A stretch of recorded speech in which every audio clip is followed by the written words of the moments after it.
भ्रष्टाचार से सब बर्बाद है, भ्रष्टाचार से सब बर्बाद है। क्या देश अब भी आजाद है? आप लोग क्या सोचते हैं, क्या हम आजाद हैं? इन काले ब्रिटिशर्स से उनके शिकंजे में इस कदर कस गए हैं कि हमें निकलना मुश्किल हो रहा है। मैं एक भारतीय ईसाई हूँ, मैं गर्व से कहती हूँ कि मैं एक भारतीय ईसाई हूँ। धर्म परिवर्तन का जो आरोप हम पर लगाया गया है, यदि हिंदुस्तान में देखा जाए तो ऑलमोस्ट 80% क्रिश्चियन स्कूल हैं, जिसमें 95% हिंदू मुस्लिम सिख ईसाइयों के बच्चे पढ़ते हैं। 5% हम ईसाइयों के बच्चे पढ़ते हैं। बड़ा अफसोस हो रहा है आज मुझे इस लांछन को सुनते हुए कि काश हम धर्म परिवर्तन करते तो पूरा भारत ईसाई होता, पूरा भारत आज ईसाई होता। और आज ऐसे लोगों को ये लोग धर्म परिवर्तन के नाम से नवाज रहे हैं। बड़े अफसोस की बात है, हमारे ईसाई स्कूलों से ये सारे नेता लोग निकले हैं। हमारे ईसाई स्कूलों से पढ़ पढ़ के आज ये विदेशों में बड़ी बड़ी शिक्षाएं ले रहे हैं। विदेश किसके हैं? तो साथियों, इस चीज को हमने सोचना है। समानता का अधिकार तो इन्हें पता नहीं है। एक सवाल मेरे दिल में हमेशा कहता है, मैं अपने आप से सवाल करती हूँ कि ये कहते हैं एंटी कन्वर्जन लॉ। संविधान में आर्टिकल 25 हमें कहता है कि हम किसी भी धर्म को मान सकते हैं, हमें बिल्कुल अधिकार है, किसी भी धर्म को मानने का आजादी है पूरी। तो एंटी कन्वर्जन लॉ किस बात का है? दूसरी बात, ये कहते हैं कि हम धर्म परिवर्तन करते हैं, तो इस्कॉन टेम्पल वाले क्या धर्म परिवर्तन नहीं कर रहे? इस्कॉन टेम्पल में हजारों की संख्या में बाहर की महिलाएं पुरुष आते हैं, क्या वो धर्म परिवर्तन नहीं है? ये लोग कहते हैं गाय को सम्मान देते हैं, हम गाय को, नारी का बहुत सम्मान करते हैं। बिल्कुल लेटेस्ट में बात कह रही हूँ, यदि ये नारी का सम्मान कहते हैं तो हमारी प्रेसिडेंट मिसेस द्रौपदी मुर्मू को पार्लियामेंट का उद्घाटन करने के लिए क्यों नहीं बुलाया गया?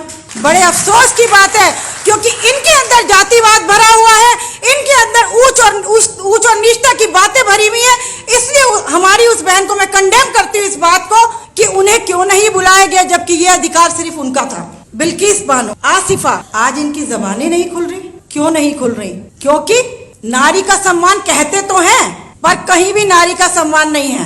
किसी भी तरीके से आप देखें तो हर जगह नारी को अपमानित किया जा रहा है और गिराया जा रहा है। ये जो रेसलर बहने साक्षी मलिक, यदि ये नारी का सम्मान करते तो उनकी दुविधा को सुनते। आप ये देखिए किस तरीके का मौसम है। गोदी मीडिया के लिए मैं कहना चाहूंगी, यदि हम पाकिस्तान की बात करें तो हम उग्रवादी, हम पाकिस्तान की बात करें तो हम उग्रवादी।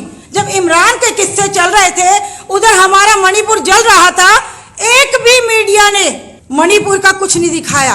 पाकिस्तान की बातें करी जा रही हैं। तो क्या इस गोदी मीडिया का कोई इलाज नहीं है? क्या कोई अगली सरकार आएगी तो ये गोदी मीडिया क्या उस सरकार में काम नहीं करेगा? हिजाब पर किस तरीके से तंज कसे जा रहे हैं, स्कूलों में लड़कियों को किस तरीके से बेइज्जत किया जा रहा है, क्या ये है हमारे भारत की हकीकत? क्या इस तरीके से लड़कियों को, बहनों को अपमान किया जाएगा? हमें कहते हैं कि हम धर्म परिवर्तन कहते हैं। मैं अभी लेटेस्ट आपको एक इंसिडेंट बता रही हूँ, ये भारत का कानून बता रही हूँ मैं आपको, कि अभी 1 महीना पहले एक प्रार्थना सभा चल रही थी गाजियाबाद में, खोड़ा कॉलोनी में। वहां प्रार्थना सभा में ये दंगाई गए और उन दंगाइयों ने जाकर पास्टर को और उसकी वाइफ को धर्म परिवर्तन के आरोप में जेल में डाल दिया। उसका बच्चा 1.5 साल का था। आप ये सोचिए, 1.5 साल का बच्चा अपनी माँ के साथ जेल में है, क्या होगा उसका फ्यूचर? कहाँ है सरकार? क्यों नहीं उसके कानों तक हमारी आवाजें पहुंच रही हैं? तो भाई और बहनों, बहुत सी बातें, बहुत कुछ लेके आई थी, पर भाई ने टाइम ही बहुत शॉर्ट कर दिया, तो मैं नहीं कह पाऊंगी।